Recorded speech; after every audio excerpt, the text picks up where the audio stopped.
우리가 매일 보는 달이나 건물, 저 멋진 돔천장 안에는요, 사실 눈에 보이지 않는 힘들의 거대한 세계가 숨어 있다는 거 알고 계셨나요? 이 힘들은 구조물을 아주 굳건하게 세우기도 하지만 때론 한순간에 모든 걸 무너뜨릴 수도 있거든요. 오늘은 바로 이 보이지 않는 힘을 눈으로 보고 또 다스리는 아주 놀라운 방법에 대해 이야기해 보려고 합니다. 자, 이 복잡하고 아름다운 도면 한번 보실래요? 수많은 선들이 막 얽혀 있죠. 근데 이게 단순히 건물의 모양만 그린 게 아니에요. 이 안에서 펼쳐지는 거대한 힘들의 교향곡을 담은 일종의 악보 같은 겁니다. 과연 인간은 어떻게 이 보이지 않는 힘의 오케스트라를 지휘해서 이렇게 경이로운 건축물을 만들어낼 수 있었을까요? 그 비밀의 열쇠는요, 생각보다 아주 단순한 자연의 근본적인 법칙에 있습니다. 모든 건 단 하나의 절대적인 규칙, 바로 힘의 평형에서 시작돼요. 어떤 구조물이든 무너지지 않고 서 있으려면 반드시 이 법칙을 따라야만 합니다. 예외는 없어요. 힘의 평형이라는 게 뭐냐면요, 마치 두 사람이 줄다리기를 할 때 팽팽하게 딱 멈춰있는 그 순간 같은 거예요. 모든 방향에서 밀고 당기는 힘들이 서로를 완벽하게 상쇄시켜서 결국 아무 일도 일어나지 않는 바로 그 상태. 위에서 누르는 힘이 있다면 아래에서는 반드시 똑같은 힘으로 받쳐줘야 하는 거죠. 이게 바로 모든 구조 안정성의 가장 기본이 되는 개념입니다. 그래서 엔지니어들은 이 완벽한 평형 상태를 만들어내기 위해서 몇 가지 아주 영리한 도구들을 사용합니다. 바로 구조물이 땅이랑 어떻게 만나느냐, 즉 지지 조건을 조절하는 건데요. 건물을 땅에 완전히 딱 붙여버리거나 아니면 경첩처럼 회전은 되게 하거나 또는 특정 방향으로 살짝 미끄러지게 만들어서 외부에서 어떤 힘이 오더라도 아주 영리하게 저항하고 평형을 지켜내는 거죠.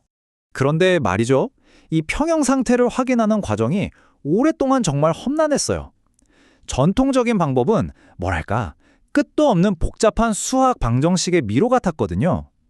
그러다 보니 때로는 그 숫자들 속에서 구조물의 진짜 모습을 놓쳐버리기도 했습니다. 자, 여기를 한번 보세요. 바로 이 지점에서 엔지니어링의 역사가 갈라집니다. 왼쪽은요, 머리 아픈 연립방정식의 세계예요. 계산이 복잡해질수록 실수할 위험도 커지고 애써 구한 숫자가 대체 뭘 의미하는지 직관적으로 와닿지가 않아요. 근데 오른쪽을 보세요. 이건 완전히 다른 세상이죠. 계산이 아니라 그림으로 힘을 이해하는 아주 혁신적인 접근법입니다. 바로 이 화면이 계산 속에 길을 잇는다는 말의 의미를 아주 잘 보여주죠. 설계자는 분명 구조물을 만드는 사람인데 정작 이 숫자들의 벽 앞에서 구조물이 어떻게 숨쉬고 또 어떻게 힘을 견디는지에 대한 어떤 물리적인 그 감각을 잃어버리기가 너무 쉬웠던 겁니다. 바로 그때 19세기의 위대한 공학자들이 이 복잡한 수학의 언어를 누구나 이해할 수 있는 그림의 언어, 즉 기하학으로 번역하는 기적 같은 방법을 찾아냈습니다. 그게 바로 오늘 우리가 이야기할 그래픽 정의역학입니다. 첫 번째 도구는 형태 다이어그램이에요. 이건 아주 간단합니다. 그냥 우리가 보고 있는 구조물의 실제 모양, 그러니까 뼈대의 모습을 그대로 그린 거예요. 어디에 기둥이 있고 어디서 뭐가 만나는지 그걸 보여주는 거죠. 그리고 두 번째, 이게 진짜 마법 같은 도구인데요. 바로 힘 다이어그램입니다. 이건 눈에 보이지 않는 힘들을 그림으로 쫙 펼쳐놓은 거예요. 각 부재가 받는 힘의 크기는 선의 길이로, 방향은 선의 각도로 나타내죠. 여기서 가장 중요한 건 이 두 다이어그램이 서로 거울처럼 완벽한 짝을 이룬다는 사실입니다. 형태 다이어그램의 선 하나가 힘 다이어그램의 점 하나가 되고 형태 다이어그램의 점은 힘 다이어그램의 도형이 되는 아주 특별한 기하학적 짝꿍 관계, 전문 용어로는 쌍대 관계에 있는 거죠. 이 방법이 갑자기 하늘에서 똑 떨어진 건 아니에요. 전자계학의 아버지로 유명한 맥스웰이 그 원리를 처음 제시했고 크레모나 같은 천재들이 이걸 체계화했죠. 우리가 아는 에펠탑 같은 위대한 구조물들, 컴퓨터가 없던 시절에 바로 이 그래픽 방법으로 설계되고 그 안정성을 검증받았습니다. 그런데 아이러니하게도 20세기에 컴퓨터가 등장하면서 이 직관적인 예술이? 글쎄요, 잠시 잊혀지고 말았죠. 자, 그럼 도대체 이 두 개의 다이어그램으로 어떻게 구조물이 안정한지 아닌지를 계산도 없이 한눈에 딱 알 수 있다는 걸까요? 여기에 바로 그래픽 정역학의 가장 아름다운 아하의 순간이 숨어 있습니다. 그 핵심 원리는 놀랍도록 단순한 닫힘 조건이라는 규칙이에요. 이거 마치 퍼즐 조각 맞추는 거랑 똑같다고 생각하시면 돼요. 구조물의 한 지점에 모이는 모든 힘들을 힘 다이어그램에서 화살표 꼬리를 머리에 계속 이어붙여 나갔을 때 마지막 화살표의 머리가 첫 화살표의 꼬리에 정확히 맞닿아서 완벽하게 닫힌 도형이 만들어져야 한다는 겁니다. 바로 이 오래된 도면이 그 원리를 보여주고 있어요. 복잡한 수학 공식 같은 거 필요 없습니다. 그냥 그림을 그리는 거예요.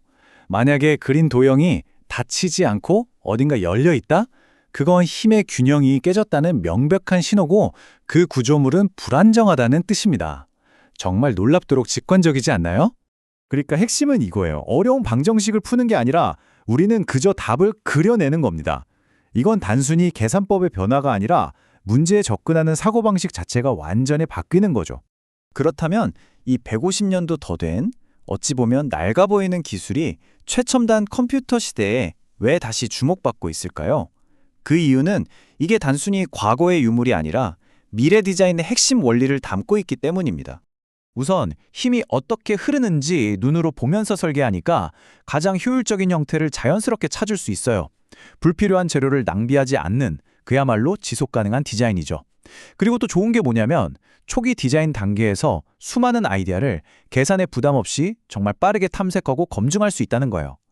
이건 형태라는 예술과 힘이라는 과학, 즉 아름다움과 공학을 완벽하게 결합시켜주는 아주 강력한 도구인 셈입니다. 인공지능이 복잡한 계산을 다 대신해주는 오늘날 어쩌면 우리에게 정말 필요한 건 숫자의 숲에서 길을 잃지 않고 구조의 본질을 꿰뚫어보는 인간의 직관과 시각적인 사고가 아닐까요? 여러분은 어떻게 생각하시나요?